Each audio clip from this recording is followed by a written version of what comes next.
Bharat Keshari doctor Shyamaprasad মুখার্জির আত্মবলিদান দিবস উপলক্ষে রবিবার সারা রাজ্যব্যাপী ভারত কেশরীকে শ্রদ্ধা জানানোর পাশাপাশি নানা অনুষ্ঠান পালন করল ভারতীয় জনতা পার্টি দল। কাশ্মীরে ৩৭০ ধারা বিলুপ্তি করার জন্য এবং ভারতের অখণ্ডতা রক্ষা করার উদ্দেশ্যে ১৯৫১ সালে জনসংঘের প্রতিষ্ঠা করেছিলেন ডক্টর শ্যামাপ্রসাদ মুখার্জি। আর প্রধানমন্ত্রী নরেন্দ্র মোদী নেতৃত্বে কাশ্মীরে ৩৭০ ধারা বিলুপ্ত করা হয়েছে। আর তাতেই প্রমাণিত যে বৃথা যায়নি ডক্টর শ্যামাপ্রসাদ মুখার্জির আত্মবলিদান।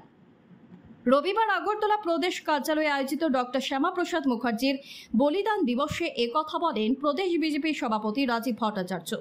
এছাড়াও এদিনের অনুষ্ঠানে সাত রামনগর বিধানসভা কেন্দ্রের বিধায়ক দীপক মজুমদার, প্রদেশ প্রবক্তা নবেন্দু ভট্টাচার্য সহ বিজেপি দলের অন্যান্য রাজ্য নেতৃত্বরা উপস্থিত ছিলেন। অনুষ্ঠানে প্রদেশ সভাপতি এছাড়া উল্লেখ করেন যে শ্যামাপ্রসাদ মুখার্জির চিন্তাধারা ছড়িয়ে দেওয়ার জন্য ২৩ জুন থেকে ৬ জুলাই পর্যন্ত রাজ্যব্যাপী নানা কর্মসূচি পালন করা হবে। তাছাড়াও পরিবেশ দিবস উপলক্ষে প্রধানমন্ত্রী এক পেড় মা কি নাম কর্মসূচির সূচনা করেছেন। আর রাজ্যে এই কর্মসূচিও একই সাথে চালিয়ে যাওয়া হবে।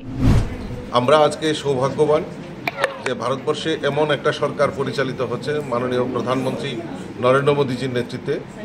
আমাদের এই যে শ্যামাপ্রসাদ মুখার্জির যে বলিদান, যে কাশ্মীরের ৩৭০ ধারা, কাশ্মীরকে ভারতবর্ষ থেকে আলাদা করার যে প্রয়াস, তার বিলুপ্তি ঘটিয়েছেন আমাদের দেশের যশস্বী প্রধানমন্ত্রী। এবং শ্যামাপ্রসাদ মুখার্জির যে বলিদান সেটা বৃথা যায়নি, ভারতবাসী হিসাবে আমরা গর্ববোধ করি।